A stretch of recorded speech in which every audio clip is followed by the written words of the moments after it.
बहराइच पहुंचा किसान नेता राकेश टिकैत का काफिला। श्रीवस्ती जाने के दौरान किसान यूनियन ने किया स्वागत। महापंचायत में शामिल होने श्रीवस्ती जा रहे थे राकेश टिकैत। कलेक्ट्रेट स्थित धरना स्थल के बाहर किया गया स्वागत। मीडिया से मुखातिब होते हुए किसान नेता राकेश टिकैत बिहार चुनाव को लेकर टिकैत ने दिया बयान। बिहार में अगर चुनाव में बेईमानी हुई तो बनेगी पूंजीपतियों की सरकार। चुनाव आयोग की कार्यशैली पर खड़े किए सवाल। ईमानदारी से चुनाव हुआ तो सत्ता चली जाएगी। तालिबानियों की एंट्री पर जताई सहमति।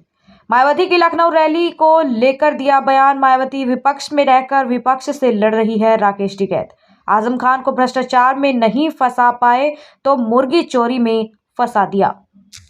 वाले हैं इलेक्शन कमीशन ने आदेश जारी कर दिया है। क्या लगता है कि वहां पर इस बार किसकी सरकार बनेगी, क्योंकि आप पूरे भारत में घूमते हैं, पूरा वे बेईमान ना करेंगे।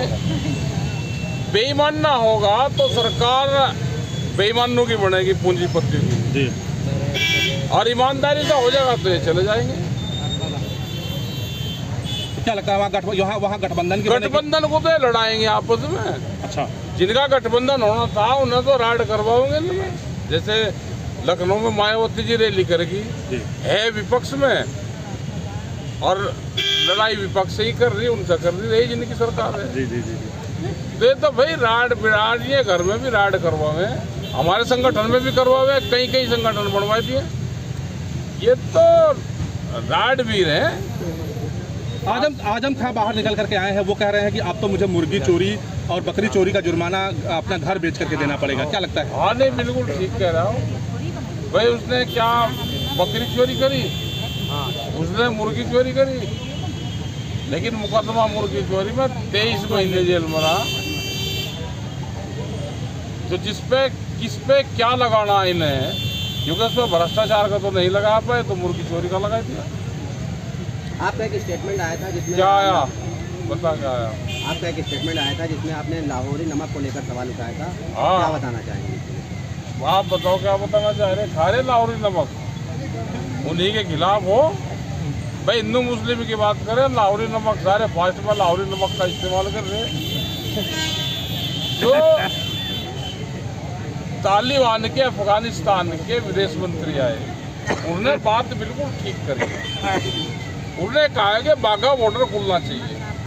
बाघा बॉर्डर खिलेगा तो हमारे यहाँ के किसानों को भी फायदा होगा। हमारा प्याज, लहसुन, सब्जियाँ जो मिडिल ईस्ट कंट्री में हमारा जाता था, वो बाय ट्रांसपोर्ट यहाँ से जा सकता है। पंजाब, हरियाणा, वो सब हमारा माल वहाँ पर जा सकता है। एग्रीकल्चर का मतलब एक दिन में हम डिलीवरी दे सकते हैं आगे तक। लेकिन अब तक कहाँ से है वो बाया गुजरात आ रहा है। तो ये भाषा नहीं समझी कि गुजरात के पोर्ट क्यों खुले हुए हैं। वो वहाँ से कराची ऊपर से वहाँ जाएगा तो व्यापार क्या वहाँ के गुजरात के लोग करेंगे? जब ये यहाँ के फक्कड़ खां सब लोग हैं, यहाँ के क्यों बंदी कर दी भाई? हमारा नेपाल नज़दीक है, क्यों यहाँ का सामान रोक दिया था? क्या विदेश नीति हमारी ठीक नहीं है? हमें पड़ोसियों से संबंध ठीक रखने चाहिए। हम नेपाल जैसे उठते, हमको अपने संबंध बढ़िया रखने चाहिए। ये हमारा मित्र देश है। लेकिन आप तो संबंध चीन से भी अच्छे होने लगे भाई। जब यहाँ की राइड होगी तो दूसरे वाला कर लेगा, लेकिन हमको रखने चाहिए। जो सड़क है, जो फैसिलिटी है, वो हमको यहाँ पे देनी चाहिए।